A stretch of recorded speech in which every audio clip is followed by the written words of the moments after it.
welcome back to another Midweek Shakedown. This week it's me, Thomas, Grant and Enzo is joining me to take you through another horrific series. After the series win in LA with some promising signs, the question was, can the Orioles keep up the performances as they were returning back home to Camden Yards to face the Twins who swept us last week? Could the O's dish up some revenge and take the series against the Twins, or was it back to being disappointed? Unfortunately, it was the latter. This kind of feels like it could be an autopsy of an episode. Where do the O's go from here? What has gone wrong? Who is to blame? We will also try and look at upcoming national series with some hope, but it kind of feels like the Orioles only have two hopes at the moment, and that is Bob Hope and no hope. Grant, Enzo, how are we both? Terrible, thank you. Aye, I mean, when I don't think about baseball, I'm okay. Unfortunately, I tend to think about baseball quite a lot, and that tends to ruin my days. So, let's just say okay. Right, but we'll just dive straight into this series. Obviously, we've all just finished off watching Game 3. Three massively disappointing performances. I couldn't pick which one would be the worst out of the three of them. But Grant, do you want to give us your views on Game 1? What went wrong? Game 1, they just couldn't get the big hit. They were right in the game. Yep. We were sitting watching it. It was one of the few exciting games where it was actually reasonably close, and we hadn't just given up a massive number of runs in the first few innings. We just could, we had so many chances, just could not get the hit, and Kramer gave up 4 in an inning, which it's always going to be tough to come back from, but we did have chances to do it. So just another one of those games where other team played better than us and didn't have to do a huge amount.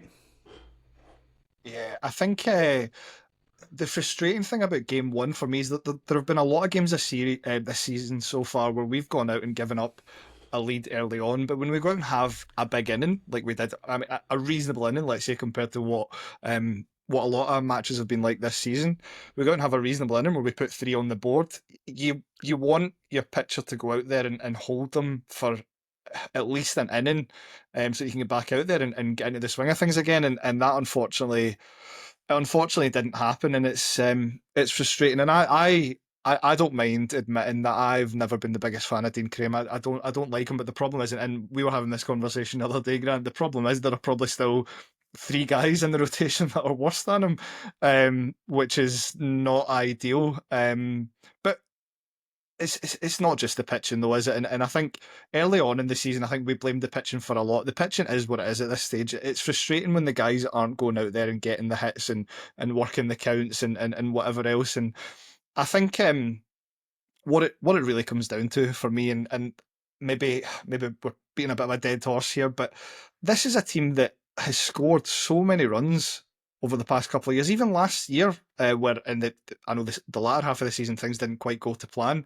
but last year I think we scored, what was it, the 3rd or 4th most runs in baseball? How is that broken so badly now? And again, it's something that people highlight a lot, but I at this point feel as though you need to consider changing the hitting coaches. I really do. I think you need to be seen to try something. Yeah, I think there was a stat I saw before the start of today's game about obviously the Orioles batters and kind of working the count. So as it stood before today's game, the O's have only seen 5,660 odd pitches this season, which is the lowest in the majors, and it's 1,000 pitches lower than the Red Sox. So they're not doing the job, seeing enough pitches, they're not working enough pitches, they're not taking pitches deep into counts, and they're not breaking like the back of a bullpen. And when you're not doing that, and then you haven't got the big hits to back you up, it's a recipe for disaster, and that's what we're seeing. Yeah, I'm going to say this again. I've said in previous episodes that I think it's primarily a confidence thing. These guys don't become bad players overnight. There's a confidence either because they're 4-0 down in the second inning. There's a confidence because some of the senior guys aren't getting the hits that they've been used to getting. There's a confidence because the bullpen have given up late runs and we've lost games. You know, it just does not look like when we do give up a hit and we're a few runs down in the late innings, we do not look like we get any chance of rallying and putting 3 or 4 hits together to just ask the question. Just give yourself a chance. So whether better coaching will give confidence, whether it's just a case of it's just one of these things and every team goes through a cycle like this and they'll find a way out of it, we'll wait and see. But it has been now an extended period. We're 15th of May and it's been from July last year really into certainly August, September was particularly bad. So that's not a small sample size. We've talked about it.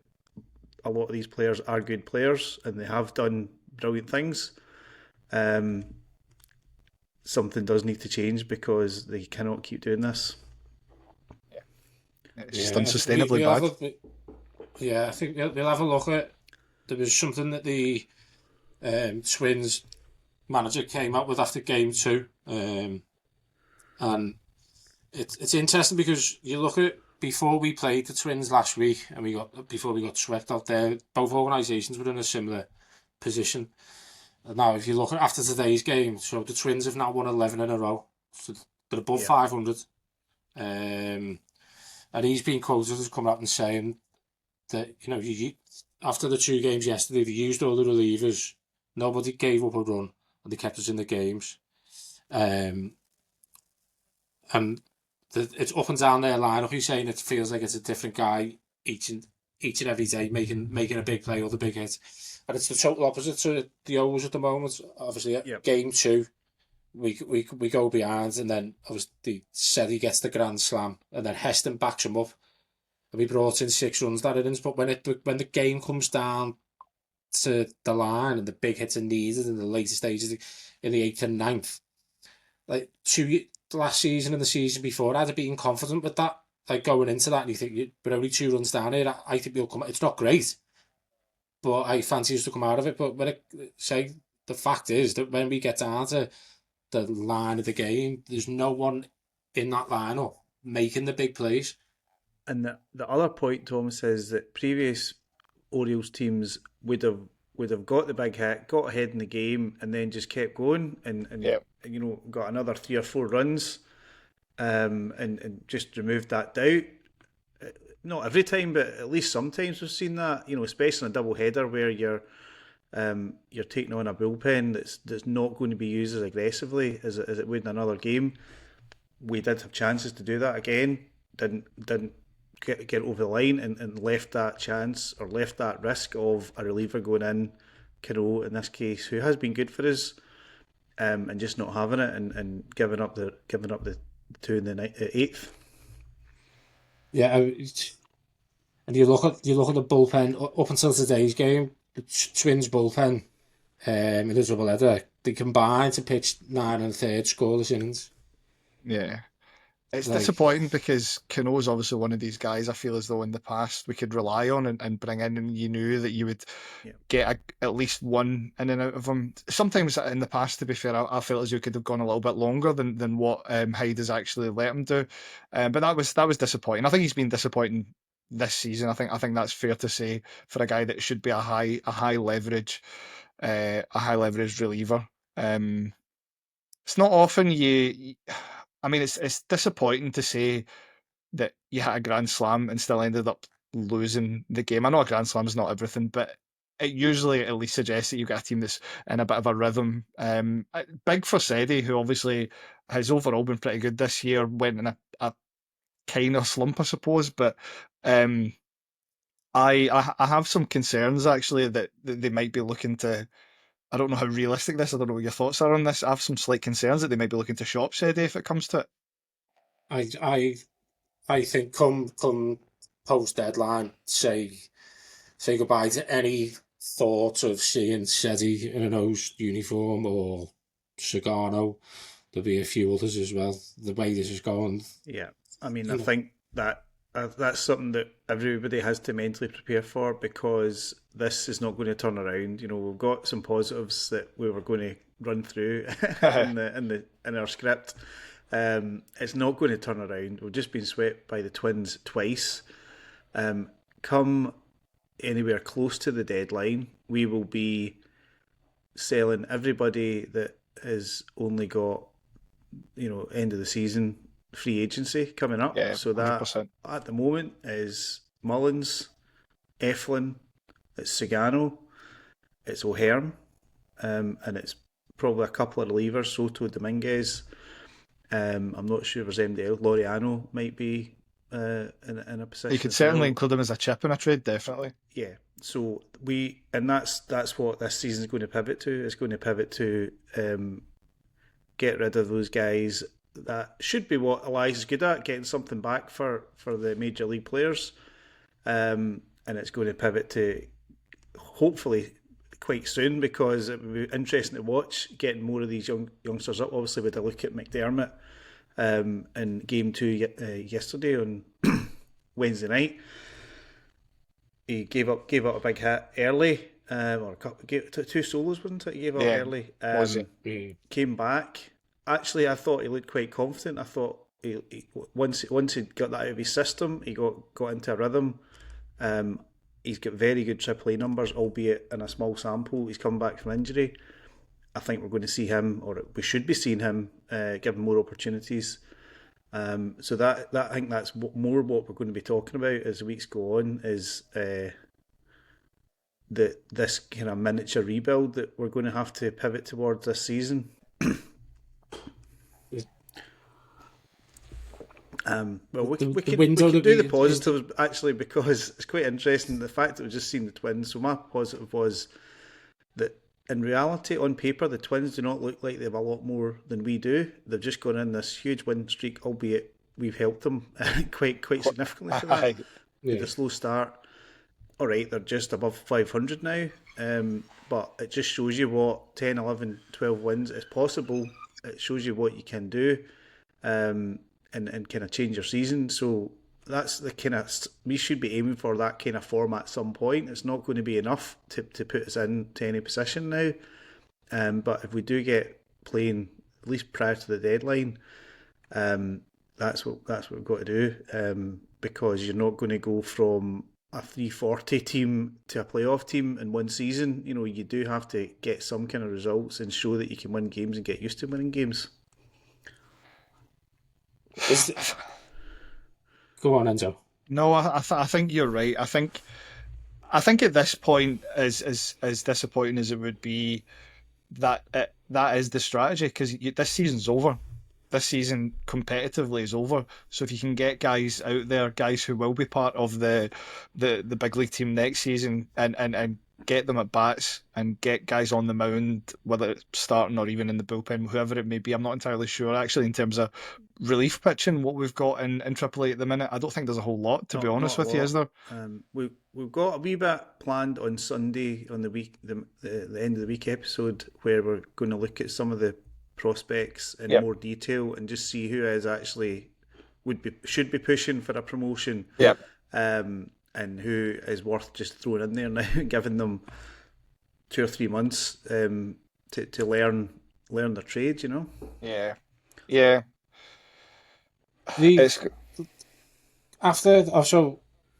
Brandon Hyde's comments, he came out, I think it was after game 2, just teams are getting hit against us in big spots and we're having a tough time doing that. And look, I know we have gone in and talked about hitting coaches before.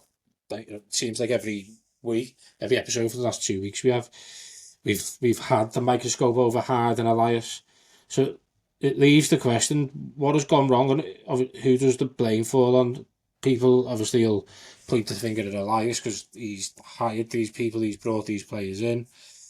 Look, I backed Hyde on Sunday because, he's shown he can manage a winning baseball team. The past 2 seasons prove that. You don't just as far as that, you don't just lose that. Something clearly has happened.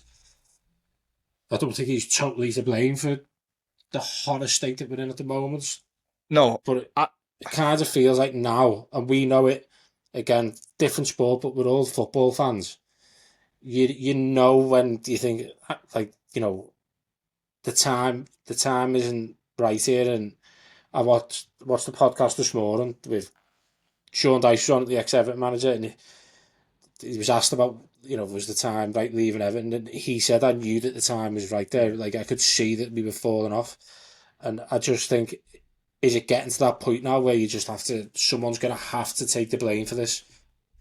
I mean, I think someone does need to take the blame for it. I'm not quite in the. I mean, I've seen some people out there. Some people are obviously understandably very upset with what's been going on this season. I totally get that. I'm not quite in the camp of fire the hitting coaches and Hyde and Elias. I don't think that's necessarily going to achieve anything. But I think you need to start looking at. I would personally be looking at changing the hitting coaches. I think is it Cody Ashe is his name is. I'm not entirely sure how to pronounce his surname. I've heard it pronounced a couple of different ways. I think you need to look at replacing him because, quite frankly, the standard of the talent that he has to work with versus the results that he's getting out of them isn't great. And yeah, then he can potentially, some people would extend that to Hyde, and I understand the logic. Honestly, I do. I get it because I know that there are legitimate concerns about the way he lines the team up. The fact that Adley, for example, he at this stage should have been moved considerably further down the batting order, if you ask me. And then I know that there are also sometimes concerns about how he manages the bullpen. Fine, I understand that, but I think you start with a hitting coach, see what happens, because as we've said numerous times, the pitching is what it is. That's not going to change overnight. That's going to take time, probably into next season, to realistically fix. But I would absolutely at least the hitting coaches, the hitting coaching team, and take it from there. I think in terms of making changes, I think we're reaching a stage where, I mean, I'm a big fan of Hyde. I'm a supporter of him. I think he gets a lot of stick for managing the games the way he does, which has actually been relatively successful. I don't think you can put this stream of results on him. He's got what he's got to work with. But at the same time, things just come to a natural conclusion. Exactly what you're saying, Thomas, that there's whatever we had previously, we don't have now. And, sometimes you just need to change things up and see if you can happen upon a formula, because not everything is built on a laptop and a spreadsheet and a bit of software. There's sometimes just that secret sauce that you need to find, and you experiment to find it. Yeah. I think with what Enzo said there about Cody Ashe, I think that's the one that I'd be kind of, whose head would be on the chopping block for me, because he was there last year. I think he was the assistant hitting coach, and he's been promoted to the hitting coach this year. So you take that into account. So he's been around, and from this again, we bring it up every episode since the All-Star break last year. The way the bats have dropped off. So now I'm thinking they were dropping off last year. You've made a change, promoted somebody within who was it was the assistant to that role last season, and it hasn't plateaued. It hasn't slightly increased. It is massively. It's gone down quicker than the Titanic, the batting average. So, for me, you look at it and go, you've been around here. He's probably be the first one. Make that change, and things aren't going to change overnight. But if you can't see an improvement or a change, then you'd have to start looking elsewhere. But I think Cody Ashe is probably the one that's got to make the change. And they're probably at the stage of, just change something for the sake of it and see if it works, and or change something just to make it look like you're trying something. Yeah, I know. Which I think probably what the Rockies did last week. But we're not that much further ahead of them at the moment. I mean, no. Like, practically in terms of how it's going to impact their season versus how much it's going to impact our season. Yeah, I know technically we could still claw our way back into it, right? But the realistic truth is neither team is going to do that by making changes. So no, you make changes now, you get guys embedded in the culture, you get them to know their team, because as you talked about earlier on, Grant, there is this thing about the heads just go down at any, the minute anything goes wrong, the heads just go down. Watching that game tonight, at the end of it, when O'Neill was up and he struck out just looking at it, he struck out looking, and I didn't see anything from him when he was zooming around the players. I didn't see anything that really looked as though this was a team that had a bit of fire in their bellies, and that is really, really frustrating. And I think that's something that a new a new manager can come in and actually get them to believe in themselves again, or even just see if they've got it, because it is all very kind of relaxed and this is happening. I'm sure the guys are not enjoying what's happening. Of course not. I'm sure they would want to do better individually and as a team. I'm not saying that they're not trying or they're making a fool of themselves. But that's the impression I get, that they're just doing what they're doing and they're not really trying anything else. Yeah. Do you think Brandon Hyde has still got the fire in his belly and the heart for not for the manager job, but for that job in our organisation? I don't. Do you think that's been slightly extinguished and that's dripping down? I think one of the reasons some people have always had been pretty critical of Brandon Hyde is that actually he's not the most animated manager anyway. Even when the team is doing well, he doesn't get particularly emotional in the dugout when anything's happening, whether it's positive or negative. And I think people like to see that human side to managers, but people overlook it obviously when the team is doing well. And I think now that the team's struggling, you see that, and you see screenshots of him sitting on the bench posted on social media and stuff, but that doesn't mean anything to me. I'm sure he believes he can, otherwise he would maybe have stepped away already, but it's not. I think ultimately, and if he's been with the organisation for, what is this, his 7th year as Orioles manager? I think potentially 7 years. I think it was 2019 he started, yeah. So 18. Yeah. I don't think a guy who's obviously that comfortable here is honestly just gonna. He's gonna have to be pushed. He's not gonna walk. Absolutely, that's no doubt about that. That will need to be a decision. As we've talked before, there will be a decision that comes at the end of the season. I think at the moment that is going to be that Hyde is no longer there. So. Whether they bring that forward or not, then we'll see. It's probably not a huge amount of point in doing that, but they might just, if they've got an idea or they've got a lead on somebody, they might decide to make that move. So obviously, looking forward now, just two things before we go and answer a few questions. So since June the 21st last year, when we got beat by the Astros 14-11, but now 57-72. And we're currently on pace for 58-59 wins. What does a salvageable season look like now going forward? Because at this moment, if someone sat me down and offered me 70-75 wins in my hand now, I'd snatch the hands off and run. I mean, I've not actually looked at the standings for so many weeks now, so I need to check them to see that we're 15-27, we're 357 winning percentage. I mean, if they got anywhere in the realm of 450, that would signal that they'd played some decent baseball the rest of the way, because they're so far away from that at the moment. I had been up until maybe a week or two ago, I had been saying I think the team will pick up to an extent, and I think we'll probably find ourselves not anywhere near the playoff picture, but I think we'll find ourselves maybe hovering close to 500.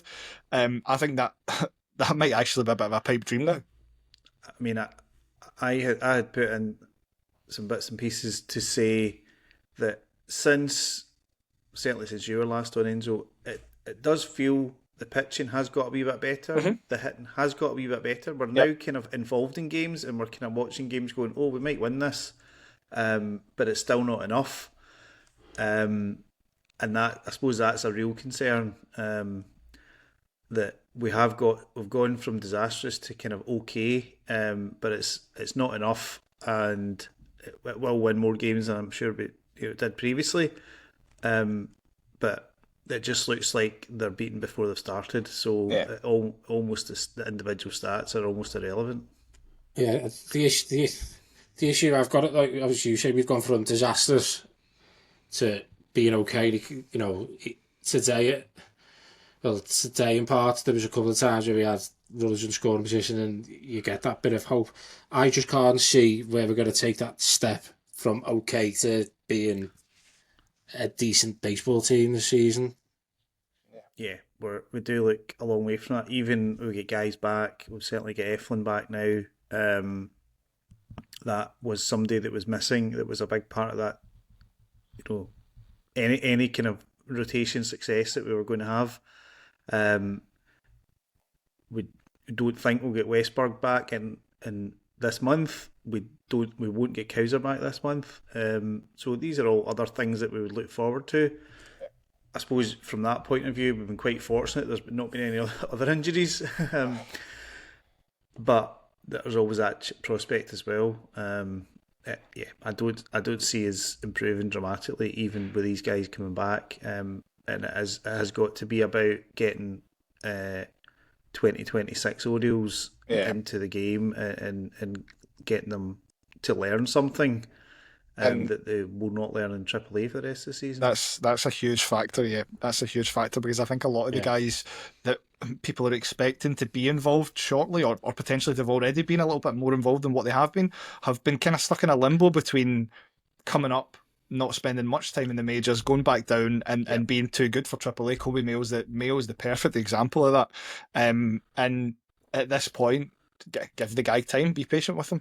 I don't know if we're going to talk too much about the game today. I don't know if anybody's got any notes on it, given that it obviously just finished before we started recording. But it was today was actually I think today was the most frustrating of the three wins because I think it was the one that we were best set up to win because you had Sugano on the mound who's been solid this season. He's been good. He's been a great pickup actually. You're going against a pretty middling right-handed pitcher, something that we've done a little bit better against this year. And then to come away from that being shut out at home is just incredibly frustrating. I think did Tyler O'Neill strike out every at bat, or was it three maybe? Three out of four. Yeah, it's not good. It's really not good. He's batting 188 and 280 on base percentage, I think. To O'Neill, 280 on base. He has had 2 home runs, but they were in the first week of the season. Yep. His standard opening day home run. And the big thing for me about O'Neill, just while we're talking about him, no, I wanted to talk about him, so I'm glad you're going to have this conversation. I'll let you go first. The fact that he is one of the only players, in fact, he might be the only player that Mike Elias has signed on a multi-year deal, other than extending options. Yeah. And he's done that on the back of basically his good season last season, which was a good season, but it was a batting average of 241, but an OPS of 847. Now, league average OPS is about 750, so he's above average in there. So it was built on the back of 31 home runs, and I'm pretty sure that is why Elias has done that. He thought he could unlock that. He's not an old guy. He's still only 29. Yep. So we will have him. We'll almost certainly have him 29, 30, 31 because he's not going to opt out of this contract that we've given him. Is it a player option opt out? Is it instead of a club opt out? It's a player opt out at the end of this year, and if he doesn't, he's taking 2 more years at a chunky salary. What is it? Is it close to 50 million over the 3 years? It's about 49.5 million or something. Yeah, as I said, I know we've talked about the fact that we don't sign players in long-term deals, and the fact that we don't, I can't believe that we've signed this guy on a long-term deal. Now, yes, okay, he's a power hitter, so he might come good. He will come good at some point, I'm sure. But he's starting from a very low base now for this season. As I say, I'm not shocked that we've signed them. I'm just shocked that we've given a multi-year deal, and that's the only multi-year deal that we've given, and we've not done the same thing with going out and getting a decent 30-year-old pitcher. I think as well, while we're on the contracts, although I've talked about we're going to trade Eflin, we're going to trade Sagano. I would actually offer these guys extensions because they're not velocity guys, so the chances are that they'll still be good at what they do for the next few seasons. Certainly for Eflin, Sagano, at least another year. That would at least signal that we're serious. Now they might not accept them at this point, given that we're in the middle of May, but that I don't think we'll do that anyway, because it's just not how Elias operates. He's going to see the value in getting something back for these guys and then replace them in the winter. But that, if you're going to offer multi-year deals, you'd be better offering them to pitchers, because that's who we're going to need, and that's where we've had a big shortage of in the organisation. Yeah. Eflin especially, I would 100% be all over. Sugano, I know that he started well. I want to see how it plays out over the remainder of the year, because he's, I think he'll be fine for the rest of the year, and I probably would end up offering him an extension. I suppose the concern is if he maintains a decent level, a decent ERA, keeps showing that he's got some pretty good stuff, we won't be the only one offering him a deal at the end of the year. But I think he probably, I don't know, he seems like the kind of guy that'd be happy to stick around if he's given a fair deal. Yeah. So I do like Sagano. Obviously today he's just missed 2 pitches. It's just unfortunate that obviously you do a back-to-back. But I do think the Twins maybe have shown the rest of the league probably how to get after Sagano, and they were just pretty much swinging at everything early on, because he throws a lot of strikes, so you know it's going to be in the zone. That is obviously a good thing and a bad thing. Is that the way that teams are going to try and attack Sagano now? Because he hasn't got the velocity there, but his fastball's 92, 93, might get to 94. Yeah, he's not going to be a velocity guy. I think he's just got to set up the splitter. He doesn't throw a lot of fastballs, but he sets the splitter up. When he nails that, guys are swinging at it. They can't hold off. And he's so accurate that I don't think he's going to get found out. Shall we say, as long as he just keeps hitting his spots. I think it's just a really, really difficult pitch. Guys are just so used to seeing something in the zone going, I'm going to hit this. It's very difficult to lay off, so that's what he's got in his favour. And I do think it will continue. Hopefully, if he stays healthy. So that would be my plan. I don't think that's going to happen. I'll be amazed if it happens, especially given the state of the team, that guys will not want to say, I'm going to commit to 2026 baseball at this stage. Although, money's money, isn't it? It could be a bit of insurance for the rest of this season. If you were to get injured, then at least that's what you're buying, or that's what you're getting paid for. It would be something that would signal that we're serious about next season at this stage, and we're not just going to piece it together over the winter as we've continued to do. Yeah, so interesting to trying to piece it together over winter, because it didn't work this year. No, but that doesn't mean it can't work. No, I was just going to say that doesn't mean it can't work just because we made some mistakes and maybe didn't go out and get what we needed, especially from a pitching perspective. But no, I was just going to say it's interesting to hear. Sounded as though there was some pretty loud booing after that game this afternoon. And I don't blame people, to be fair, but the crowd at Camden Yards was not happy. Well, sometimes that's what you need, is for it to get worse before it gets better. So before we go on and have a look at the National Series, just 2 questions that we've had come in. Jack Taylor on WhatsApp: is this the most disappointing season since 2018? Now, I think it's a different form of disappointment, because, as we said on Sunday, this is a team that is expected to win, and that is the disappointing thing for me. Yeah, I mean, my memory is that 2017, we obviously came off a wildcard loss in 2016. 2017, we were hopeful to be good, and that was a bad season. 2018, we still had a lot of the good players, shall we say, and we were even worse, and we had signed some players. Didn't we finish? We finished under 300 that year, didn't we? Oh, sorry, I think was it 40 something? 47 wins, I think it was. We had signed Andrew Cashman and another pitcher whose name escapes me, who was supposed to be better, and he got injured. Alec Cobb, he got injured very early. Cashman was okay, but it was a really bad season. 2017, I think, was worse because we kind of we weren't expecting it in 2018. We certainly expected to be that bad, but we'd seen the writing on the wall, and it was obviously the right decision to pivot to the rebuild in the middle of that season. As I said, I don't think it'll be as bad this year. The results might be as bad, but in terms of the plan, we'll have another push. This is not the end of being competitive for another 4 or 5 years. I think we'll have another push, Jack, next season. And good teams do have bad years and come back. So let's hope we're one of those teams. Yeah, I agree. We still have. You're still looking at a team. One of the key differences is 2017, 2018. The writing's on the wall for a team that needs to start again. And that's not the case here. This is a team that needs some pieces 100%.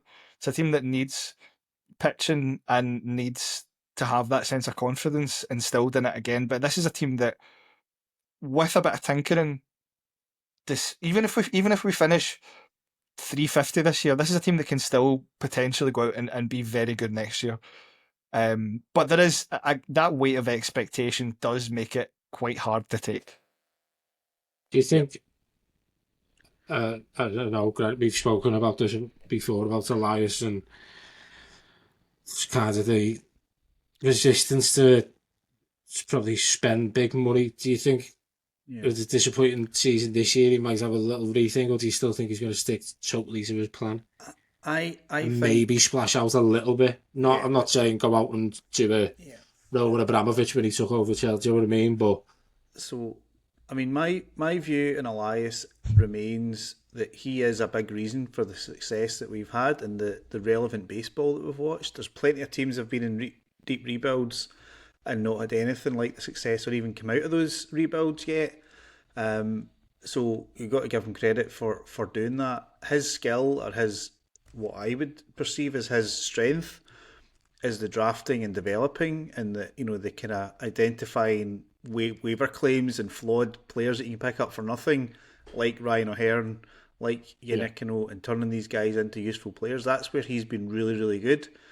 What he's been, unfortunately, really, really bad at is spending money and bringing in people like Tyler O'Neill and Charlie Morton on chunky enough contracts. All right, not the biggest contracts we've ever handed out, albeit not far off in recent years.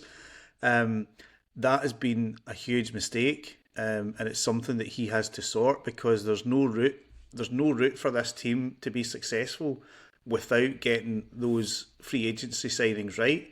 I don't think you need to spend $200 million on some players. I think there was plenty of players in the kind of range of salaries that we offered that we could have picked up if we'd maybe just offered them an extra few years, or we'd offered them a player option. We could have got those guys that would have been much better, certainly than Charlie Morton at age 41. That's Charlie Morton, who was about to retire, until Elias gave him a wee phone call and said, "Do you fancy it?" Yeah, he might be retired by the time we get to this All-Star break, the way he's going. Another one that came in. Yeah, sorry, go on. No, it's just that is what he's got to accept, that his free and even previous years, his free agency signings that haven't been that great. Obviously Kyle Gibson a couple of years ago was okay, but he wasn't great. Adam Frazier again started off okay, had a couple of big moments, but generally was average. I just don't get the logic. I understand why you sign everybody to 1 year deals, because you want to give yourself that versatility. You want to allow room for prospects to come in into the team, but at some point you have to take the risk. And the other side of that coin is the players that are willing to accept the 1 year deals are not going to be the best players. So you're really limiting the options there. So yeah, he's got to pivot and change if 2026 is going to turn around. Another thing on Elias, and maybe not as important as what you've said there, Grant, because I totally agree with that. Another thing I'd like to see him do slightly less is hoard prospects, and you can make trades for some of these guys. There isn't a pathway for all of them to be part of a successful big league team realistically, and I understand that you want to do it when their value's right, maybe when they have shown what they can do, having been called up a little bit. But I just feel that there have been he's just a little bit too frightened to package some of these talented young guys up for the right picture, let's say, in a trade. But I still think I'm certainly not in the Elias out camp, not at all. I think you are, Thomas, aren't you? As we've discussed, I think if it comes down to it now, changes to be made. First of all, it obviously we said earlier on, it'd be Cody Ash, and then I'd probably look at the manager again. Yeah. I asked the question the other day on Twitter yesterday, who's to blame for this? And someone replied, Elias hired these, I think he used the word douchebags. And he did, but I think what people are forgetting is the journey that we've been on the last 2 years. It's rare that teams make the playoffs 3 years on it. So maybe this is a down year. Maybe this is, and I'm not just plucking that out. I'm not just clinging onto hope because I've got no hope to cling onto. The stats are there that an awful lot of teams make it to the playoffs 3 years on a run. So I think that's true. The only difference is, or the only issue I would take with that is there's a big difference between missing the playoffs on 84 wins and missing the playoffs on 54 wins. That's a gap that you might not close in the winter. I get that. And with Elias, some of the trades. I know we've spoken about obviously Stowers and Norby, and I think a lot of that, obviously, a lot of our viewpoints, or certainly mine and maybe a few others that have been on, when you look at like Stowers and Norby and you see them, they're performing now in a thumbnail part of the whole of the season, and we're looking at that as a frustrated organisation, frustrated fans going. So maybe it's just a case of just ease off a little bit. Let's just look at the end of the season how some of these players have got on that we've traded away. Yeah, I mean, with Elias, there's very few teams trade away top players. Yeah, and we are going to be one of them. There'll be guys that go off and are decent players. That's no doubt. But we've not traded away Gunnar Henderson. Yeah, and that's what I mean. And you kind of, and this is the probably the reason why we all love have a love-hate relationship with sports is the feeling it gives you, and when you are angry, upset, and disappointed in what's going on, you start looking at what might have been. There is no what might have been in sports. It's the here and now, and I say I can't fault Elias for the jobs that he's done, and you look at his previous jobs that he's done. The lad's got serious caliber in the job that he does. So, as I say, that's not where the change needs to be. That's not where the change needs to be with Hyde. I don't think at the moment. It leads us on to obviously the question that an interesting on this, because he still hasn't clarified who he is. He joined the WhatsApp the other day. Pierre, his surname begins with a G. Now, I'm having it that it's Pierre Gasly, and he's driving out of his car listening to O's Across the Pond. But he hasn't come out and said it. He's come out and asked, realistically, what's the way out of the current rut? And I know we've discussed briefly throughout this episode what can change. So if we can just try and keep this one short for him. It looks so far away at the moment, really. The only thing I've got is an old Ben Hogan quote, a golfer. And his tactic, if he was struggling, was you've got to dig out the dirt. So you've just got to keep plugging away. work as hard as you can and try and find something, because Need nobody's some going to give you wins. need some Chevy Ballester or Spanish hands to get us out of some of these rough patches. Yeah. Yeah, there's no quick fix at this point. It's just the nature of the way this season's going. There's nothing we can do that's going to turn us into a team that goes and plays 650, 700 baseball for the rest of the season. It's long term, and I think it's long term looking into next year and beyond. Yeah. So we've had a bit of an autopsy. Let's try and look forward now to the National Series. Yeah, I think I'll try and cut this down a bit, because I don't know if we are looking forward to the National Series. The good news is that the Nationals have recently been on a 7-game losing streak. They snapped it on Wednesday, but they've just lost again on Thursday to the Braves. It did feel that they were being quite positive over the winter, that they were going to at least start getting into being a 500 team, if not challenging. But that looks very, very unlikely at this stage. Over the weekend series, the O's have announced the starting pitchers as Povich, Gibson and Eflin over Friday, Saturday and Sunday. And they're up against the Nats, Gore, Irvin and Soroka. Obviously, we saw most recently Cade Povich pitched 5 scoreless innings against the Twins. However, he actually did pitch a total of 6 innings. In the inning that wasn't scoreless, he gave up 5 runs, which was not a good outing. Unfortunately, despite 5 scoreless innings, the one big outing cost us in that game. He'll be up against Mackenzie Gore, left-handed pitcher, who we did actually manage to beat in the series against the Nats last month. However, he did throw 6 innings for 2 earned runs, so it's not like we got all over them. And typically of left-handed pitching, we didn't get a lot of output from him off him that night.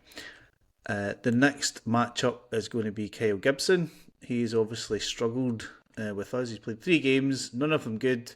His best outing was game 2, or his second game, where he was 4 innings pitched, gave up 3 runs with the Royals. So we're not really sure, when we talk about this, we're not really sure how much rope he has got left. We'll see what he does this weekend, obviously.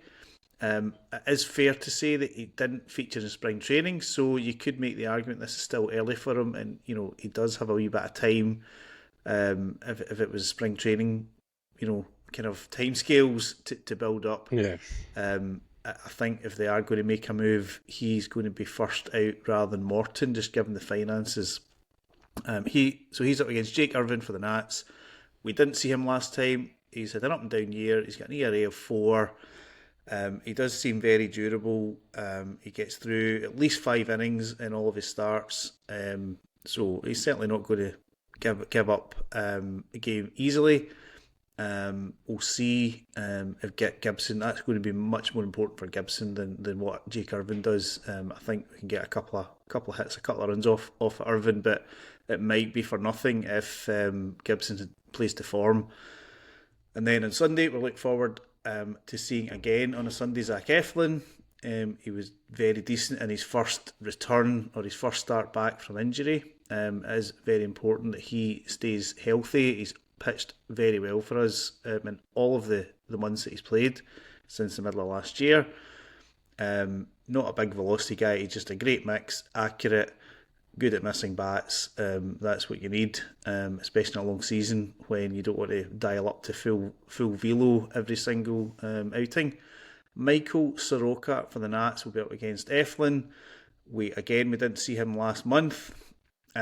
He has pitched in the first week of the season. He was then IL'd with a bicep issue, and he returned last week. He's pitched in 2 games. He's given up runs against both the Guardians and the Braves. Slightly elevated ERA at 6. So on paper, Sunday should be a good matchup for us if we have got anything about us, which at the moment it looks like we might not. And I've got a wee bit more about pitching. I don't know if anybody wants to come in on either Gibson in particular, or Povich perhaps. I think I would be persistent with Povich as much as possible, just because I think he can be. Yeah, I think there is potential there, and I think he could be part of the rotation in the future. Gibson, I'm not all that fussed about, though. If we have somebody a bit younger to, I mean, I don't know who that might be. Brandon Young, I suppose, if he's back from injury at any point soon. I don't think we've heard much about him in a while, have we? No. I'm not. I don't know. When we picked up Gibson again, my thought process was, well, he's not very good, but he's probably better than a couple of the guys that were wheeling out there every fifth game. I'm not sure if I stand by that anymore, to be honest with you. But again, as you say, Grant, this is a guy who didn't really have the opportunity to have an off season and get up to speed. But I can't say I'm overly confident to see him out there against a team like the Nationals, regardless of what sort of form they're on. I think with Gibson, as obviously Grant alluded to, he hasn't had a chance to build up to a season. I think it's probably his next two starts are critical for him going forward with the O's this season, with the organisation. Enzo, and with the same view with you with Povich, I'd stick with him. I think there is stuff there that can be worked on, but as I say, Gibson, his next two starts are going to be huge for him. I think if he's anywhere near where he was at, obviously the Yankees series and last week in LA, there might be a decision to be made. But again, he was there to come over. Brandon Young, he was on the 7-day IL. I don't know whether he's back. I think he's back. No. He should be back off that now. I've got a wee bit on those options, just because obviously we have started getting guys back in the minors. We saw Chase McDermott start Wednesday in a spot start. Had a bad inning, settled down. He's got very good AAA numbers. I would anticipate his ambition is to get back into AAA and be pushing for a rotation spot, and that may well be Kyle Gibson's rotation spot. We have not seen an update on Brandon Young. His shoulder injury was announced on the 6th of May, or May the 6th. So 7 days to come to the 13th. They've never come back to say that he's back in training or he's been reinstated. The 7 days that's just the AAA minimum window. All that we've seen was when it was announced that it wasn't serious to warrant an MRI and he's been rested. But as far as we're aware, he's not planning to start any games in the next weekend series. And the other player that's back in the minors is Trevor Rogers. Obviously, we did give up, as we discussed, Stowers and Norby to the Marlins. Rogers is under control for this and next season. He's been rehabbing in Norfolk after an injury that he'd had earlier in the year. He's had mixed results. He did have his best start. I think it was Friday of last week, but it was four and a third, 3 hits and an earned run that he gave up. He threw 70 pitches, so he's probably getting back into the argument of being available if required. I think at the moment, McDermott's numbers look better, but given the stock that we put in Rogers with the trade, I'm sure Elias will want to at least prove to himself, if not to other people, that there is some value in that. We've not seen anything from Rogers that would suggest he's anything more than a kind of backup number 5 rotation guy. But I'm sure he will get a chance. I think all 3 of those guys that I mentioned will get another chance with the big team this year. And it really is just a decision or a determining factor. If we do make a decision in Gibson, if he does not turn it around, then at least we've got options to make that decision and get him out of there, because it's so demoralising. Even though the other results aren't going our way, we can't just blame it on the Gibson starts now. It's still pretty demoralising when you start a game and you're 4-0 down in the second inning, trying to hit your way out of it. Yeah, as I said, I think it's fair to say that there is decisions to be made, and I think those decisions, whether it's hitting coach, whether it's manager, whether it's to do with the pitch rotation, I think them decisions are going to be coming very, very soon. Now, without wanting to sound like Diddy Porter, who was in the changing room yesterday when he interviewed Ryan O'Hearn, and he asked him, is there any positives to take from the series sweep against the Twins last week without wanting to sound like him going into this national series. What have we got to look forward to? Well, Adley got a hit in the 9th inning there, so maybe that's the start of his turnaround. What's he averaging now? 195 still? No, I don't think it's as high as that. I had it open a second ago. I think Adley is averaging 200. All right. 200 with a 300 OBP. So it's still terrible, let's be honest, right? Oh, it's very still terrible. it's still got obviously worse. a bad season. Yeah. Calling it terrible is unfair on the word terrible. From a hitting perspective, right, obviously Gunnar had an okay game one. Jackson Holiday is looking really fairly positive almost every night out there now that he's listening to his dad rather than the people that are getting paid to teach him how to hit. That's O'Hearn. O'Hearn, yeah, O'Hearn as well. He had another two hits tonight, I think. Yeah. So yeah, there are some positives if you want to look for them, but obviously within the wider context of what's going on, it's not ideal. Would you just want to hear a depressing statistic? Or number, I guess. Go on. No, I'm going to give you. So obviously, that's three.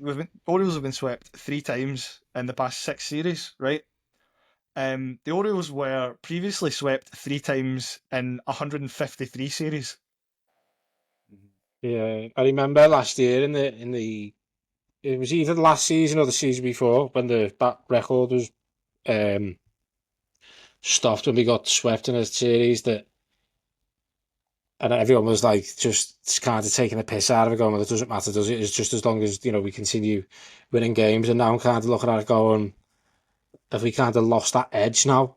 But look, the main thing is that we beat the Yankees, and we might have to pivot this podcast to being an anti-Yankees podcast. I'm always anti-Yankees, so I'm up for that. Yeah, happily do that. Can we throw the Red Sox in there as well?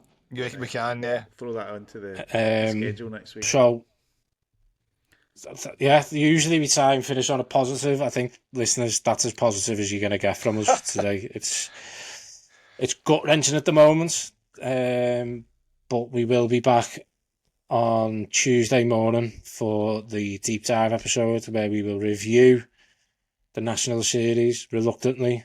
Hopefully not reluctantly, but kind of feels like we're going to have to reluctantly do it. We'll look ahead to the Red Sox series.